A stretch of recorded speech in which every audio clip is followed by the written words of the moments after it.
begging on the streets, to shaking hands with millionaires. This is the unbelievable true story of John Carter's rise from nothing.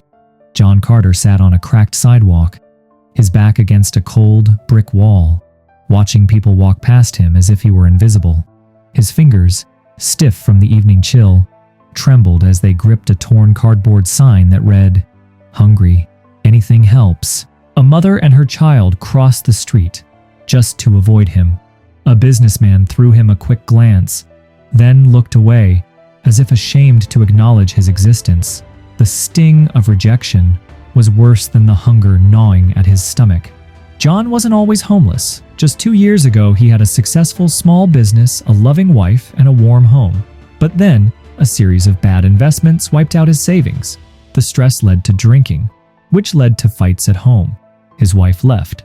His house was repossessed. His friends disappeared. Now, he had nothing. Nights were the worst. The city never truly slept. But for John, it was a prison of silence and regret. The damp cardboard he used as a mattress did little to shield him from the biting wind. Every night, he closed his eyes and prayed he wouldn't wake up. But life had other plans. It was another cold evening. John sat outside a small bakery, watching customers leave with bags full of warm, fresh bread. His stomach clenched. He hadn't eaten in 2 days. Just as he was about to close his eyes, to sleep off the hunger, a deep voice startled him. "Are you hungry?" John looked up. His tired eyes met those of an elderly man with a kind gaze. The man wore a flour-dusted apron, and his rough hands spoke of years of hard work. "Yeah," John admitted, his voice laced with shame. The man disappeared into the bakery and returned with a steaming loaf of bread. The rich, warm aroma alone made John dizzy with hunger. He grabbed it with both hands and tore into it, barely stopping to breathe. The old man watched him with a soft smile. "What's your name?" "John," he mumbled through a mouthful. "I'm Mr. Reynolds. Used to be in a bad place myself once." Then, Mr. Reynolds asked something John never expected. "You need a job, John?" John blinked. A job? Who would hire a homeless man? He hadn't worked in months. He smelled terrible. He probably looked worse. "I don't know if I can—" "You don't have to know. Just show up tomorrow at 4 a.m. It wasn't charity. It was a chance. For the first time in months, John felt something unfamiliar. Hope. John arrived before dawn, exhausted, but determined.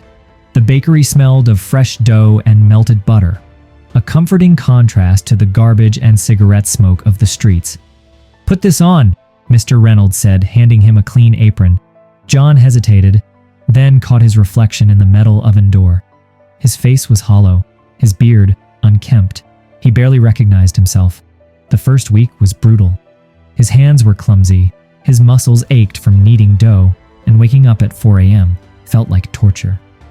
More than once, he wanted to quit, but Mr. Reynolds never let him. Each day, John learned something new: how to shape loaves, how to time the perfect rise, how to handle customers. "Keep moving, John. You're stronger than you think." One night, he stood in the bakery alone, staring at the oven's warm glow. For the first time in years, he felt like he belonged somewhere. 2 years later, John had saved enough money to start his own bakery. He found a tiny shop on a quiet street and poured everything into it. His sweat, his lessons from Mr. Reynolds, and his unwavering determination. At first, customers were scarce. He barely made enough to keep the lights on. Then one evening, a reporter stopped by. "Is it true you used to be homeless?" John exhaled slowly. He looked up, meeting the reporter's gaze, then nodded. "Yeah," he said, his voice steady. "I was." The reporter scribbled something down. "And now you run this company?" John chuckled lightly. "Yeah." The next morning, his story was everywhere. From the streets to success, the homeless man who baked his way back. People lined up outside his bakery, eager to support the man who had turned his life around. Orders poured in. Investors called. Within 5 years, John owned a chain of bakeries across the city. He was no longer the man begging on the sidewalk. He was the man giving jobs to others who had once lost everything. One evening, as John was locking up, he noticed a young man huddled against the wall outside his bakery. Clutching an old, worn cardboard sign, John walked over and crouched beside him. "Are you hungry?" he asked. The young man hesitated, then nodded. John smiled, just like Mr. Reynolds had once smiled at him. "Come inside. Let's talk." Because John knew, sometimes all it takes is one act of kindness to change a life. John's journey proves that no obstacle is too great to overcome. No matter where you're at in life, you have the power to rise again. What did this story teach you? Share your thoughts in the comments below. And if you want more inspiring stories like this, don't forget to like, subscribe, turn on notifications so you never miss a moment of motivation